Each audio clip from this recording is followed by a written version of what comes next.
커피 한잔 할래요.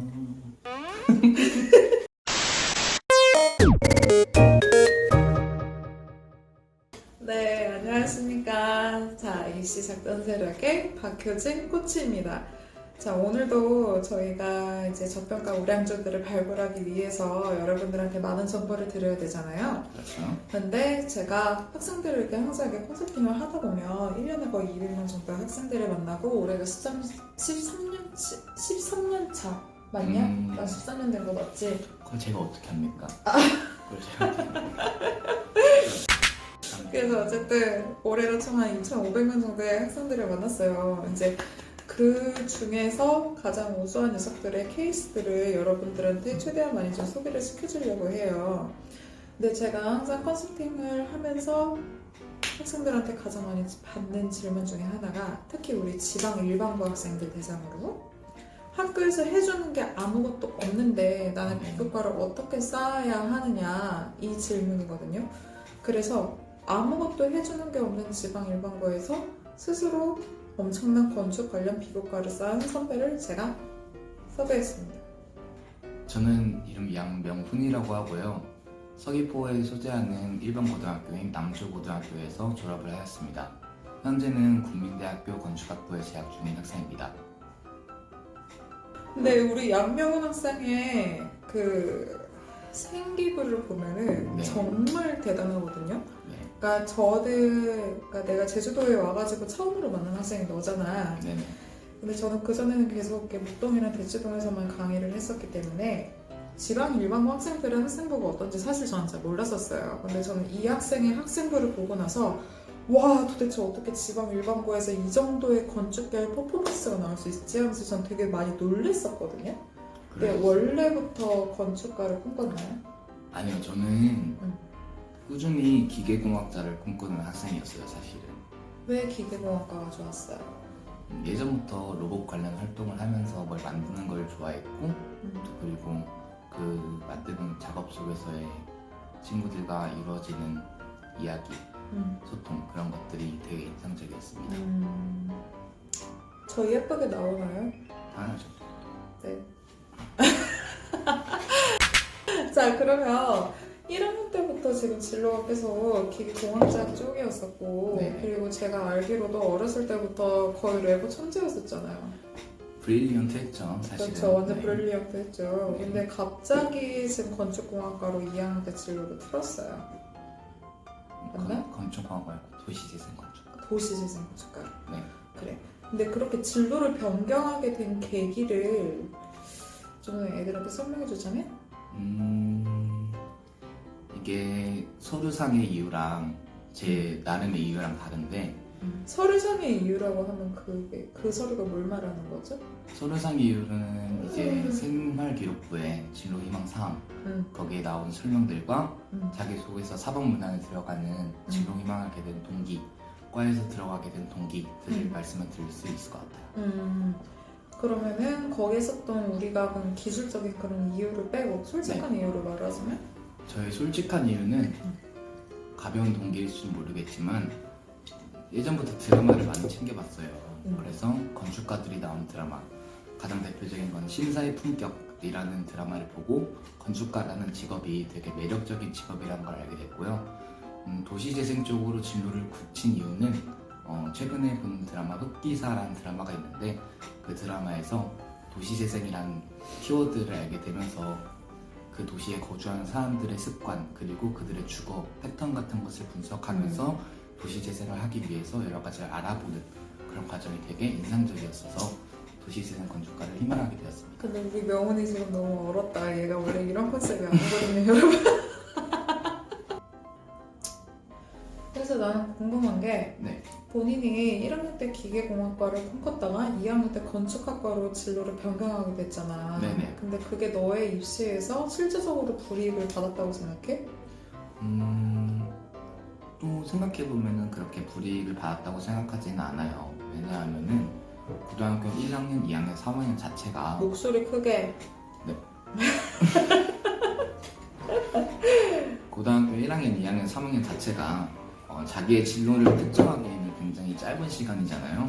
그래서 자기의 3년이라는 시간 동안 자기 진로 적성을 여러 가지를 탐구하고 그리고 자기가 어울리는 직업이 무엇인지 여러 가지 공부해 볼 시기라고 생각을 해요. 그래서 저는 나름의 직업 목표를 가지고 1학년 때 어떤 역량을 길러나가면서 2학년, 3학년 때 이걸 디벨롭 시키면서 더욱더 진로 희망을 구체적으로 다져가는 계기가 되었습니다. 네, 지금 제가 하고 싶은 얘기를 제 선배가 지금 다 했어요.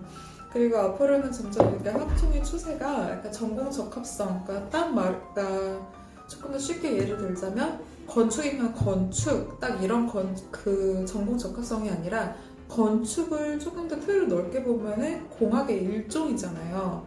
그래서 그걸 갖다 우리는 계열이라고 얘기를 하거든요.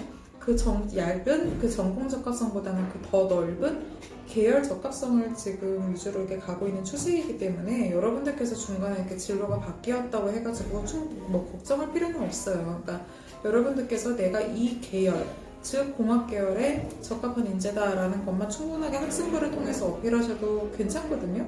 그래서 일단은 이 부분에 대해서는 너무 스트레스 받지 말라고 제가 처음으로 조언을 좀 드리고 싶고요. 그래서 나는 또 한 가지 궁금한 게 있는데, 그러니까 너네 학교가 한라산 중턱에 있는 학교잖아. 그렇죠. 그렇지, 나름 산골학교라면 산골학교지. 네네. 그리고 실험기구나 이런 것들도 상당히 빈약한 편인데, 근데 너의 비교과를 보면은 사실 과거 애들 뺨친단 말이야. 근데 그렇게 학교에서 어떠한 지원을 받지 않고서도 혼자서도 그렇게 자기주도적으로 그렇게 왕성한 비교과를 쌓을 수 있었던 비결이 있다면 그게 뭘까? 저는 우선 건축이라는 분야에 대해서 확실한 내적 동기가 있었어요.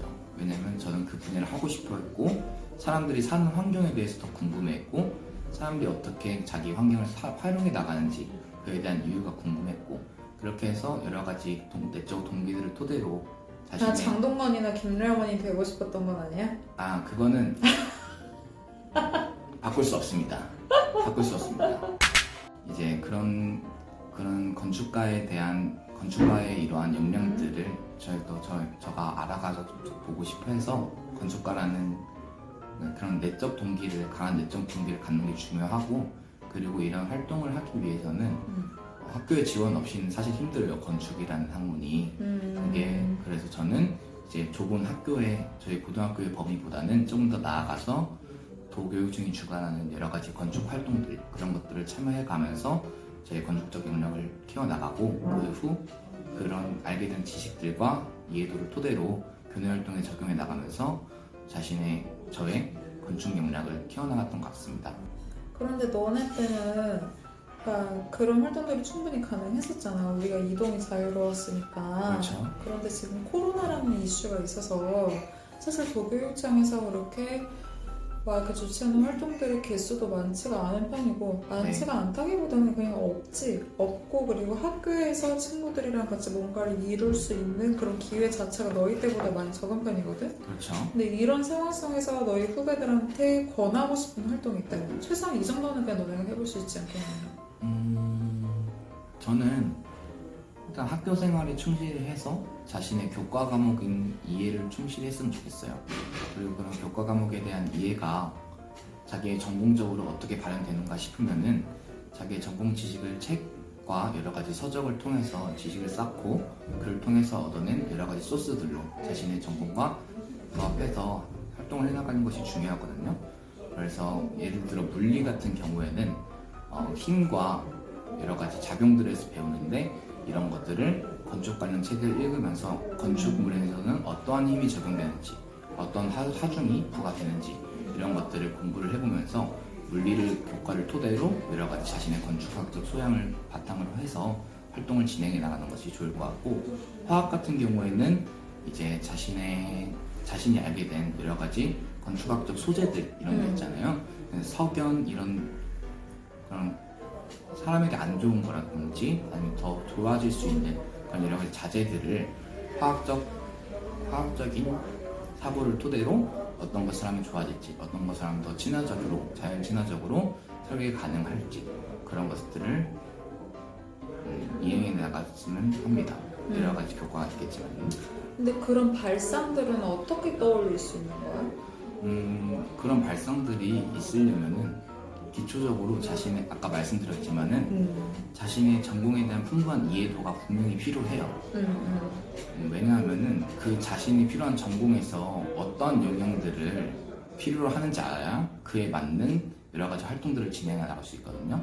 예를 들면 건축학이라 그러면은 건축학은 여러 가지 수학과학적인 데이터는 기본이고 인문학적 그리고 역사적 그런 사례들을 충분히 알아야 자신이 그런 교과목들을 활동할 때 그에 대한 소스를 충분히 뽑아낼 수 있는 부분이고 건축공학적인 관련해서는 공학에서는 이제 친환경 그리고 구조, 힘 여러 가지 것들에 대해서 배우는데 그런 것들이 과학 교과목에서 어떻게 추출이 될 수 있는지 전공에 대한 깊은 이해를 하고 있다면은 이런 교과목에서도 충분히 소스를 활용해낼 수 있다는 생각을 하고 있습니다. 그러면 네가 지금 얘기한 거를 정리를 하자면은 네. 일단은 전공에 대한 깊은 이해가 우선이고 그리고 교과서에서 가르쳐주지 않는 내 전공에 관한 빈틈 찾기 지금 이 두 가지로 정리를 그렇죠. 해볼 수 있는 거지. 네네. 그렇지? 근데 나는 또 이제 궁금한 게 그러면 이제 네가 계획하는 그 활동들이 정말로 연구 가치가 있는 활동인지 아니면 그리고 이미 진행을 한 상황이라면 네. 그 활동의 과정이 바르고 그리고 결과가 타당한지는 어떻게 검토해 볼 수 있어요? 저는 첫 번째 질문, 연구 가치가 있는가에 대해서는 저는 고등학교 과정에 있어서는 연구 가치가 없는 활동은 없다고 생각합니다. 왜냐하면 어떠한 연구를 함으로 인해서 자신이 성장하는 어떠한 역량이 충분히 있을 수 있을 거라 생각하고 그런 역량이 또 왜? 당연히 어떠한 자신이 프로젝트를 기획하고 그걸 쭉 진행해 나간다고 하면은 그 과정에서 발현되는 리더십 그리고 진행 능력, 추진력 그리고 여러 가지 그 활동을 기획해 나가면서 있어서 알게 되는 여러 가지 지식 그런 조그만한 정보들도 추후에는 큰 영향을 미칠 수 있다고 생각을 해요. 여러분들 지금 방금 선배가 되게 중요한 얘기를 했었거든요. 그러니까 대학에서 여러분들한테 기대하는 활동은 되게 어마어마한 것이 아니에요. 왜냐면 고등학교 3학년, 그러니까 고등학교 1, 2, 3학년 수준에서 생각할 수 있는 그런 연구라는 것들은 사실 교수님들이 봤었을 때는 정말 아무것도 아닌 것들일 수도 있단 말이에요. 사실 고등학교 정도의 그런 지식으로 여러분들이 생각할 수 있는 것들이 대단하면 뭐 얼마나 대단하겠어요. 그런데 작은 연구를 하더라도 이제 그 안에서 얼마나 충분한 호기심을 보였느냐 그리고 그 과정이 얼마나 타당했느냐 그리고 그 타당도를 검증하기 위해서 어떤 노력을 했느냐 하는 그런 일련의 사고 과정들을 그렇죠. 교수님들께서는 보고 싶은 거잖아요. 그럼 아까 전에 두 번째 질문으로 그러니까 이미 진행을 한 활동이 과정이 바르고 그 결과가 타당한지는 어떻게 검토해 볼 수 있어? 그러니까 사실 나는 그 지방 일반고 애들 이게 학생부 검토하다 보면 되게 놀라울 때가 많거든? 네. 그러니까 실험이 이렇게 되면은 안 되는데 그러니까 중간에서 어떠한 컨트롤 없이 그냥 애들이 끝까지 진행을 해버린 거야. 근데 실험의 결과가 정말 잘못 나왔는데 잘못 나온 그런 실험의 결과가 학생부에 정말 아무런 필터링 없이 그냥 기재되어 있는 나 이런 경우도 되게들도 많이 봤거든. 네. 이제 수학과학적인 그런 이과적인 전공 과목들을 토대로 한다면은 확실히 교과 선생님들에게 도움을 요청해서 도움을 받는 게 좋겠지만은 저는 알다시피 건축학이라는 학문을 공부하고 있었어요. 그래서 교내에서 건축학 이렇게 전문적으로 다뤄주시는 선생님들이 별로 없었던 게 좀 아쉬웠습니다. 그래서 저는 제가 했던 설계 작업 그리고 제가 했던 여러 프로젝트들이 실제로 실용 가능한지 그리고 실생활 적용 가능한지 그리고 합리성이 있는 것인가 경제성이 있는 것인가 이런 거에 대해서 알아보려고 항상 설계사무소를 찾아갔어요. 제가 알고 있는 설계사무소 소장님이 2분 정도 계시는데 이제 저희 학교의 건축물을 새로 시공해 주신 소장님도 계시고 여러 가지 소장님들을 만나보면서 제가 이러이러한 활동을 했다 그런 걸 말씀드리면서 소장님들이 항상 코멘트 해주시는 부분들이 있거든요. 이건 동선이 이상하지 않니? 그리고 이건 구조적으로 안 맞지 않을까? 이렇게 하면 내력벽이 너무 허술하지 않을까? 이런 것들에 대해서 여러 가지 코멘트와 피드백이 오가면서 제 스스로 이제 저의 탐구를 더욱더 발전시킬 수 있었습니다. 얘기 들으니까 생각난다. 그 소장님이 예전에 너 자기소개서 4번에 들어가지 않았었나? 그렇죠. 그렇죠. 네. 네, 해서 여러분들, 그러니까 이것도 제가 강조드리는 부분 중에 하나인데요. 궁금하신 게 있으면 학교 선생님한테 물어보고 해결하려고 하지 마시고요. 그러니까 물론 일단 1차적으로는 학교 선생님한테 여쭤봐야 되는 것이 맞는 건데 그 현장에 대해서 가장 잘 아시는 분들은 그 현장에서 실제로 필드에서 뛰시는 분들이거든요. 그래서 현직자분들을 잘 좀 이용하시는 것도 필요해요. 그래서 주변에 만약에 인맥이 있다면 그 인맥을 통해서 직접 연락을 해볼 수도 있겠지만 인맥이 없어도 괜찮아요. 나는 그냥 고등학생 누구누구인데 이 분야에 대해서 흥미가 있고 관심이 있어서 이쪽을 연구를 해보다가 이러한 부분에서 좀 오류를 발견한 것 같은데 한 번씩 검토해 보실 수 있겠느냐라고 정중하게 여러분들이 물어봤었을 때 싫어요, 안 돼요 라고 하시는 경우는 사실 잘 없거든요. 없죠. 그렇죠. 그리고 만약에 까이면 어때? 그렇죠. 그걸 알아보려고 했던 노력 자체가 그렇죠. 대단한 거죠. 맞아요. 까이면 어때요? 여러분들 나중에 대학 가서 연애해봐요. 까이는 거 일상 아니야? 그렇죠. 네, 그러면 마지막 질문 하나만 좀 드리고 여기서 제가 좀 마치도록 할게요. 네. 즉석 애드리브라는 질문인데요. 아, 그렇습니까? 양명훈에게 박효진 코치란?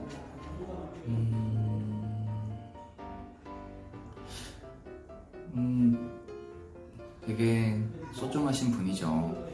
일단은 제가 고등학교를 다니면서 이런 생활기록부나 자기소개서 그리고 면접 등에 대해서 전문적으로 접할 수 있는 범위가 되게 좁았어요. 근데 그 박효진 선생님을 만나고 나서 왜 웃으십니까? 진심입니다. 야, 징그러우니까 똑바로 말해.